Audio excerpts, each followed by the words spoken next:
Okay, hello. So today what I want to talk about is um, the reality of living under the SSI system in the United States while raising a child with special needs. Um, the system was designed to be a safety net for people uh, who don't have income or are very low income or in poverty, and who have a disability. So children, adults, or elderly, they qualify for SSI if their income is under a certain level, right? So this is the purpose of it, and it was designed as a safety net. But in reality, what it is a trap, a maze of administrative burdens and wait times um, and punitive punishments. Um, so to start with, there's this thing called the asset trap, which is you're allowed to have assets up to $2,000. So this includes house or anything that you own besides one car and your house. So anything that you have in your house or if you have a second car, all of that stuff counts towards the $2,000 limit. And also your savings, any kind of retirement accounts you have or life insurance, all of that stuff. You can't have anything. And anything that you have counts against that $2,000 limit. So if you ever cross that, you lose your SSI for that month, and then if you stay above it, forever. So basically, what's happening is, if you have a car repair or emergency doctor visit or something like that, then you need to have over $2,000 to pay for that, which usually you do. You're screwed. If you save enough money to pay for that, you lose your SSI. You're screwed. If you don't, you have to not save anything. You have to be in abject poverty at all times. And then if something happens, then you're screwed that way too, because you can't pay for it. So this is how they trap people. And then there's this complaint that people are on welfare or getting money from the government, and they're not trying to pull themselves out of it. But how can they? How can they when they have somebody that they're taking care of who is disabled, and they're punished if they work, they're punished if they have anything. It's basically a trap that you can't get out of. It's depressing and cruel and punitive and demoralizing, right? So, and if you do make money, if you do have a job, which I did, I worked remotely, you're punished for that. Every amount of money you make is subtracted from what they give you. So there's a point where you're working as much as you possibly can, if you also have to take care of a disabled person, so you're working a lot of hours, and then they take away your SSI. So then, you're working a lot of hours, you're working, as many possible hours as you can. You lose your SSI, you lose your health insurance, and then you're in a worse off position, and then you can't save anything because you don't have enough to save. So it's frustrating. And this is a problem that was specific to me because I lived in the Ozarks, in a rural part of Arkansas. But the school district had moved to a 4-day school week because to save money, and that even made it harder because if you're a single parent, or not even just regular parents with a special needs child, that's one less day a week that you can work. You got to be home. You got to take care of your special needs kid or elderly parents or whatever the situation is, and that's one less day of the week that you can work. So it just puts more strain on people for no reason whatsoever.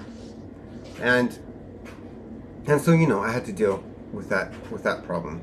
And not to mention that if you have a child with special needs like I do, there's a lot of appointments. There's a lot of physical therapy, and these things are like a weekly affair.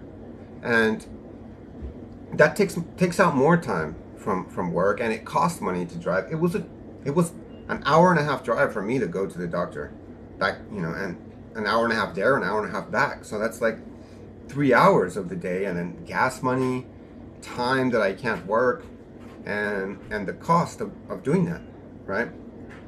And all on top of having $900 a month. All of that we're talking about $940 a month is how much you get from SSI, which is, who can live off of that? Nobody. It's not like somebody's living in the life of luxury. You can't pay any kind of rent with that.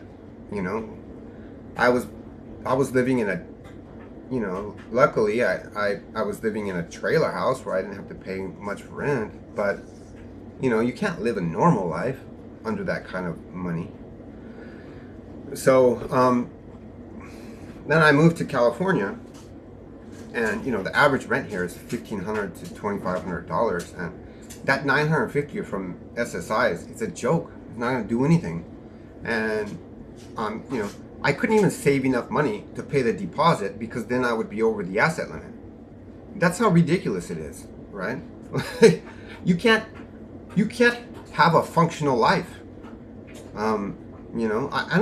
I think it would be even hard to live under a bridge with that amount of money. It's a failing, broken, cruel, punitive, and ridiculous system that needs to be scrapped, honestly. I'm not on SSI anymore because it's impossible. Living in California, it's a mathematical impossibility to make enough money to live and maintain yourself under the asset limit. It's just stupid. So I'm living. I make enough money to survive, of course, and take care of my son, but the trade-off is that he's not getting help that he could get, that he probably should get. And there's millions of people like me in the United States that are facing the same issues, right? Which is, under no choice of your own, as a child born with special needs or disabilities, under no choice of their own is an elderly person becoming sick or disabled, or an adult. These are just circumstances of life, and we have decided as a country that is worthy of punishment. That is unworthy of empathy and kindness and understanding, and something that should be barely tolerated. The existence of people who are disabled or in need. I find that lack of empathy disheartening and heartbreaking. And at the very minimum, the asset limit should be increased to at least $10,000 at the minimum. But honestly, I think the entire system should be scrapped and reformed into something that resembles a humane, civilized system. But that's a bit too much to ask. So, but all we can do is keep advocating for change and saying out loud what's wrong, and maybe things will change eventually. Maybe. Anyway, if you have some comments or you have something to say about it, don't hesitate to put some comments down in the bottom. Thank you very much for your time.